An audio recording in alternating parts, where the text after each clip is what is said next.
Hello everyone, welcome to all of you. This is Pooja. Dear parents, previous video में हम लोग पढ़ चुके हैं स्ट्रक्चर्स ऑफ बैक्टीरियल सेल, जिसमें हमने बैक्टीरिया के अलग अलग पार्ट्स को पढ़ा था।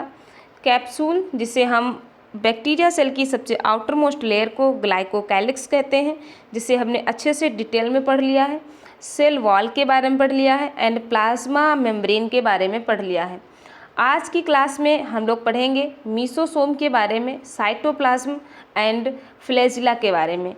जो बैक्टीरियल सेल के सरफेस अपेंडेजेस हैं, जैसे फ्लैजिला, पिली एंड फिम्ब्री, इनके फंक्शंस और स्ट्रक्चर्स के बारे में पढ़ेंगे।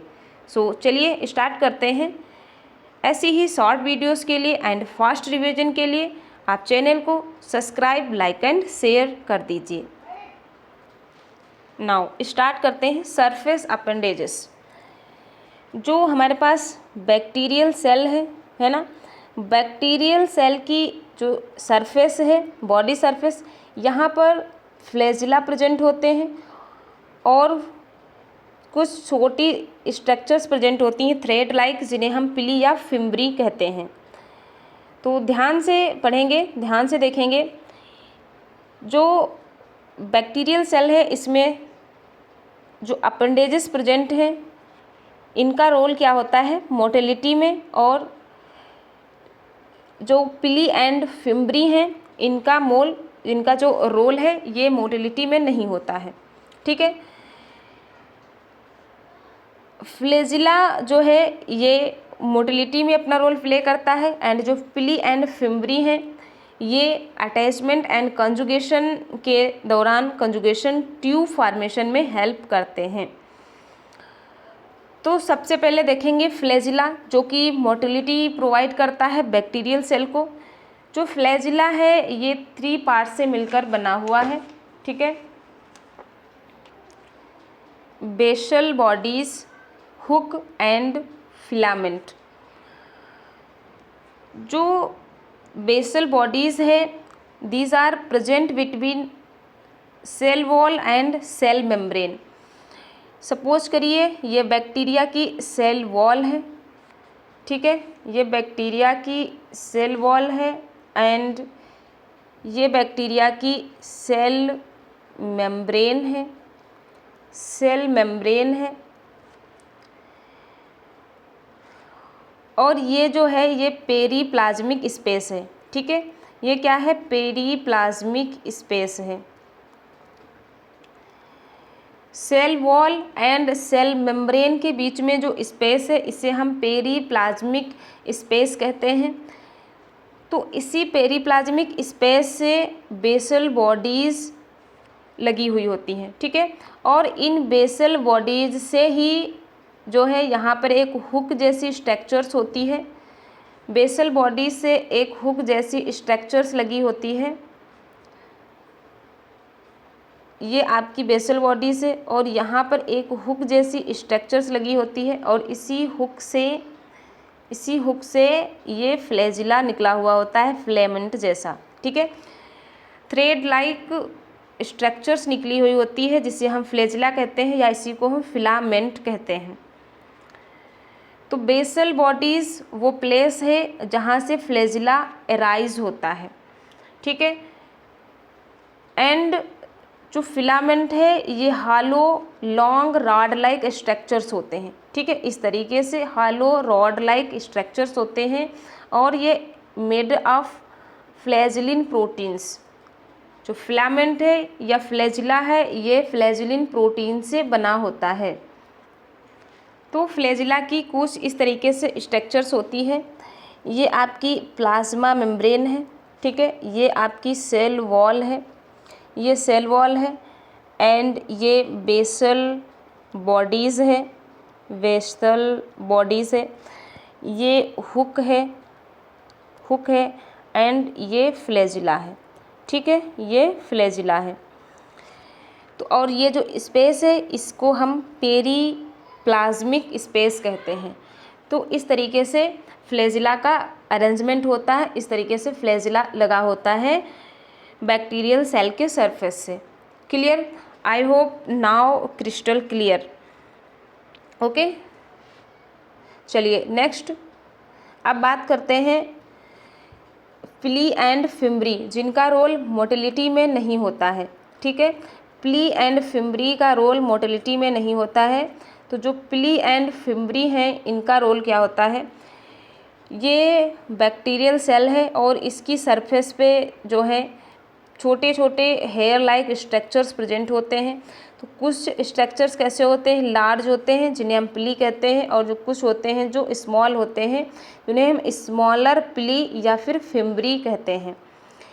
जो लार्जर प्ली हैं, इन्हीं को हम सेक्स प्ली कहते हैं, क्योंकि इनका रोल कॉन्जुगेशन में होता है। जब बैक्टीरिया सेक्सुअल रिप्रोडक्शन करता है, ठीक है, एक बैक्टीरिया दूसरे बैक्टीरिया के क्लोज आता है, तब उस समय यही फ्ली इस तरीके से कॉन्जुगेशन ट्यूब का फॉर्मेशन करती हैं और इसी कॉन्जुगेशन ट्यूब से जेनेटिक मटेरियल का एक्सचेंज होता है। ठीक है, तो जो प्ली हैं ये कॉन्जुगेशन ट्यूब के फॉर्मेशन में हेल्प करती हैं। एंड जो फिम्बरी हैं, इनका रोल अटैचमेंट में होता है। जब बैक्टीरिया किसी सॉलिड सरफेस से या किसी होस्ट सेल से अटैचमेंट करता है तो उसके लिए फिम्बरी रिस्पॉन्सिबल होती हैं। क्लियर? नाउ अब बात करते हैं साइटोप्लाज्मिक कंटेंट। जो बैक्टीरियल सेल है, ठीक है, ये सबसे बाहर की तरफ सेल वॉल, उसके बाद यह इसकी सेल मेम्ब्रेन, और सेल मेम्ब्रेन के अंदर क्या प्रेजेंट है? साइटोप्लाज्म प्रेजेंट है ना। इसके अंदर क्या प्रेजेंट है? साइटोप्लाज्म प्रेजेंट है। तो साइटोप्लाज्म में कई तरीके के ग्रेन्यूल्स प्रेजेंट हैं, प्लाज्मिड प्रेजेंट है ना, जेनेटिक मटेरियल प्रेजेंट है, ये सारी चीज़ें प्रेजेंट होती हैं। तो चलिए देखते हैं साइटोप्लाज्मिक कंटेंट के अंतर्गत क्या क्या आता है। The bacterial cell have cytoplasmic content like mesosome. Mesosome क्या है? ये बैक्टीरिया की सेल वॉल थी, है ना, एंड ये बैक्टीरिया की सेल मेम्ब्रेन है। तो जो बैक्टीरिया की सेल मेम्ब्रेन है, इसका अंदर की तरफ इनफोल्ड हो जाती है। ठीक है, बैक्टीरिया की सेल वॉल ही अंदर की तरफ इनफोल्ड हो जाती है, और इनफोल्ड होने के बाद इस तरीके से इनफोल्ड हो जाती है। तो जो ये प्लाज्मा मेम्ब्रेन या सेल मेम्ब्रेन की जो इनफोल्डिंग है, इसी को मीसोसोम कहते हैं, इसी को मीसोसोम कहते हैं। ठीक है, this infolding of plasma membrane which is analogous to eukaryotic mitochondria. Mitochondria में जो इलेक्ट्रॉन ट्रांसपोर्ट सिस्टम प्रेजेंट होता है ना, माइटोकॉन्ड्रिया की जो इनर मेम्ब्रेन होती है जिसमें क्रिस्टी प्रेजेंट होती हैं, तो वो भी क्या होती हैं? बैक्टीरिया की प्लाज्मा मेम्ब्रेन की इनफोल्डिंग होती हैं। तो मीसोसोम उनके सिमिलर ही होते हैं, और ये मीसोसोम जो हैं, इनका रोल सरफेस एरिया को इंक्रीज़ करना होता है। ठीक है, ये क्या करते हैं? सरफेस एरिया को इंक्रीज़ करते हैं। और जो पेरीफेरल की तरफ इनफोल्डिंग प्रेजेंट होती है, इनका रोल सिक्रीशन में होता है। और जो सेंट्रल की तरफ प्रेजेंट होते हैं, बिल्कुल अंदर की तरफ, ठीक है, जो अंदर की तरफ मीसोसोम्स प्रेजेंट है, इनका रोल डीएनए रेप्लिकेशन में होता है। ध्यान से सुनेंगे, इनका रोल डीएनए रेप्लिकेशन में होता है, एंड इसके साथ साथ ये सेल डिवीज़न में भी रोल प्ले करते हैं। तो वेरी वेरी इंपॉर्टेंट, अगर आपसे कभी मीसोसोम का फंक्शन पूछा जाए तो सबसे फर्स्ट फंक्शन क्या है? ये बैक्टीरियल सेल के जो प्लाज्मा मेम्ब्रेन है, इसके सरफेस एरिया को इंक्रीज़ करता है, जो पेरीफेरल की तरफ है। एंड जो अंदर की तरफ सेंटर की तरफ मीसोसोम प्रेजेंट है, ये डीएनए की रेप्लिकेशन में और सेल डिवीज़न में अपना रोल प्ले करते हैं। क्लियर? तो आई होप आपको अच्छे से मीसोसोम समझ में आ गया होगा। अब बात करते हैं क्रोमेटिन की, यानी कि बैक्टीरियल सेल के जेनेटिक मटेरियल की। तो बैक्टीरियल सेल के जेनेटिक मटेरियल को हम बैक्टीरियल जीनोम या न्यूक्लियोइड कहते हैं। न्यूक्लियोइड कहते हैं क्योंकि यहाँ पर ट्रू न्यूक्लियस एब्सेंट है बट न्यूक्लियोलस प्रेजेंट होता है, ठीक है, न्यूक्लियोलस प्रेजेंट होता है। तो आप याद रखेंगे कि यहाँ पर ट्रू न्यूक्लियस एब्सेंट है, यानी कि न्यूक्लियर मेम्ब्रेन भी एब्सेंट है। तो जो जेनेटिक मटेरियल है वो उसे हम जो है न्यूक्लियोइड कहते हैं, ठीक है, जो जेनेटिक मटेरियल प्रेजेंट है इसे हम न्यूक्लियोइड कहते हैं। एंड जो बैक्टीरियल सेल का जेनेटिक मटेरियल है या जीनोम है ये दो तरीके का होता है। मेन जीनोम, ठीक है, जिसे हम जीनोफोर या क्रोमेटिन मटेरियल कहते हैं।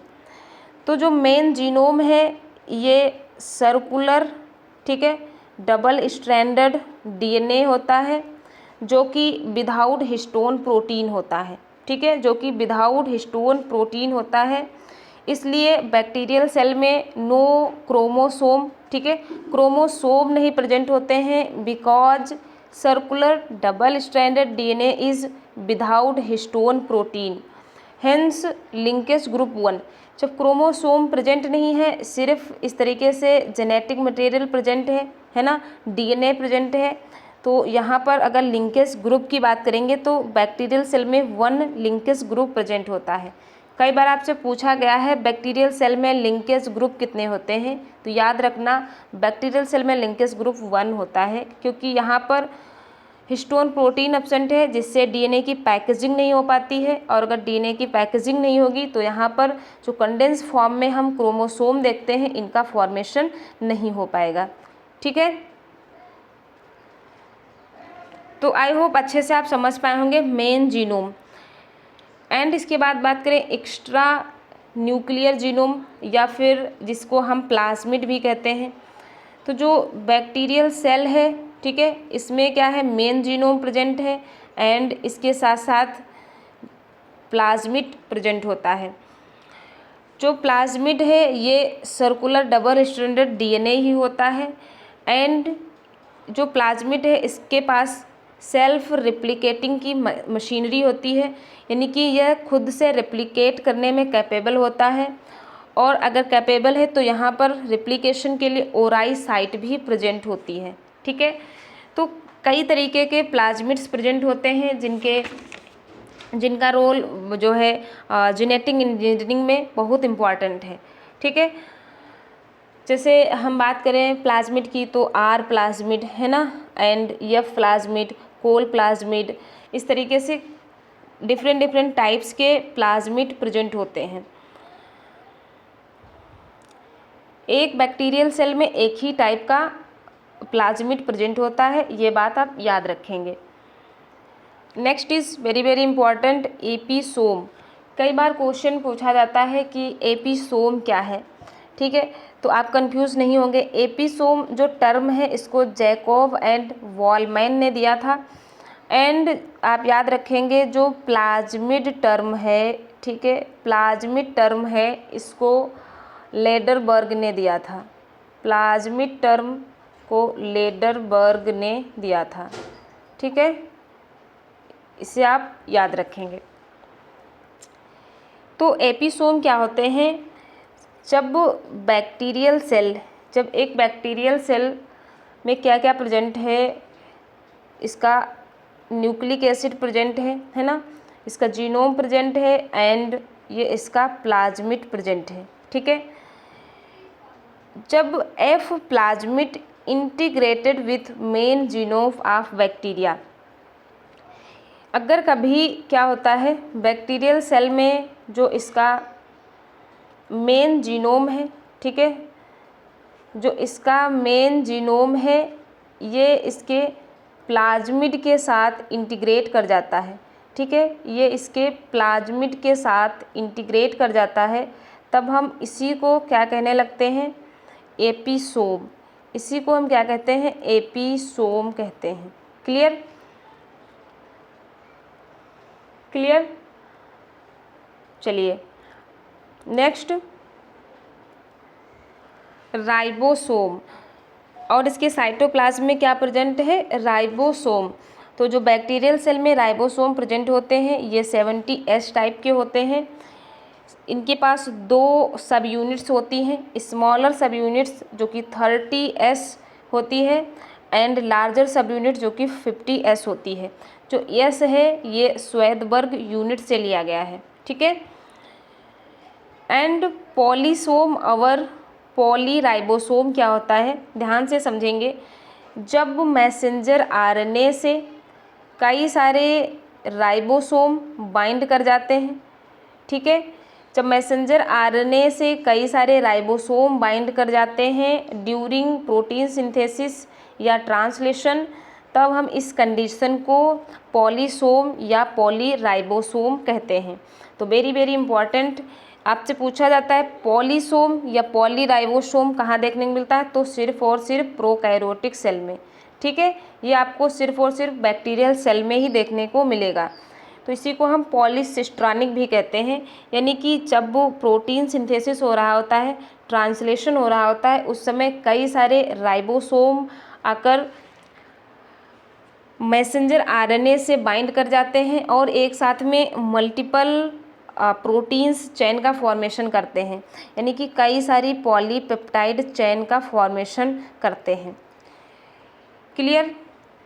Next, inclusion body, very very important, कई बार आपसे पूछा जाता है एग्जाम्स में, ये क्वेश्चन बहुत रिपीट होते हैं, बिल्कुल आप हल्के में नहीं लेंगे, ध्यान से सुनेंगे, ये क्वेश्चन कई बार रिपीट होते हैं। इंक्लूजन बॉडी, पॉलीसोम्स, ठीक है, एपिसोम्स, पॉलीसिस्ट्रॉनिक, इन टर्म को कंफ्यूज करने के लिए आपसे कई बार क्वेश्चन पूछा जाता है। तो इंक्लूजन बॉडी कुछ नहीं होते हैं, ये बैक्टीरियल सेल के स्टोर बॉडी होते हैं, इसमें बैक्टीरियल सेल अपना फूड स्टोर करता है। ये inclusion body actually glycogen granules होते हैं, ठीक है, और हम इन्हीं को साइनोफैसियन ग्रेन्यूल्स भी कहते हैं या फॉस्फेट ग्रेन्यूल्स भी कहते हैं, ठीक है। तो इनमें फॉस्फेट प्रेजेंट होता है। इसके बाद गैस वैक्यूल्स, कई बार यहाँ से क्वेश्चन पूछा जाता है गैस वैक्यूल से। तो जो गैस वैक्यूल्स हैं ये मोस्टली ब्लू ग्रीन बैक्टीरिया में, ठीक है, ब्लू ग्रीन एल्गी में देखने को मिलते हैं, साइनोफाइसी में ये आपको देखने को मिलेंगे, ठीक है, जो कि बैक्टीरिया को बायोन्सी प्रोवाइड करते हैं, ये बैक्टीरियल सेल को बायोन्सी प्रोवाइड करते हैं। इसके साथ साथ जो ब्लू ग्रीन एल्गी हैं या साइनोफाइसी जो बैक्टीरिया हैं, इनमें इनकी जो सेल मेम्ब्रेन है, ठीक है, सेल मेम्ब्रेन अंदर की तरफ फोल्ड होकर, सेल मेम्ब्रेन बाहर की तरफ इस तरीके से फोल्ड होकर, ठीक है, बाहर की तरफ एक्सटेंड होकर क्रोमेटोफोर्स बनाती है। ये बाहर की तरफ, ये प्लाज्मा मेम्ब्रेन की आउट ग्रोथ होती है, बाहर की तरफ एक्सटेंड होते हैं और इन्हें हम क्रोमेटोफोर कहते हैं, इन्हें हम क्रोमेटोफोर कहते हैं, जो कि फोटोसिंथेसिस करते हैं, ठीक है, फोटोसिंथेसिस के लिए ये रिस्पॉन्सिबल होते हैं। तो क्रोमेटोफोर भी मीजोसोम्स के सिमिलर ही होते हैं, है ना, लेकिन ये बाहर की तरफ एक्सटेंड होते हैं और जो मीजोसोम्स थे वो अंदर की तरफ इनफोल्ड हो रहे थे। तो क्रोमेटोफोर मेनली आपको साइनोफाइसी के मेंबर्स में देखने को मिलेंगे, ठीक है, ब्लू ग्रीन एल्गी में। क्लियर। तो आई होप यहाँ तक सारी चीज़ें आपको अच्छे से समझ में आई होंगी, है ना। Thank you so much everyone, मिलते हैं नेक्स्ट क्लास में, और नेक्स्ट क्लास में हम पढ़ेंगे मोड ऑफ रिप्रोडक्शन, ठीक है, रिप्रोडक्शन के बारे में पढ़ेंगे और इसके साथ साथ मोड ऑफ न्यूट्रिशन भी पढ़ेंगे।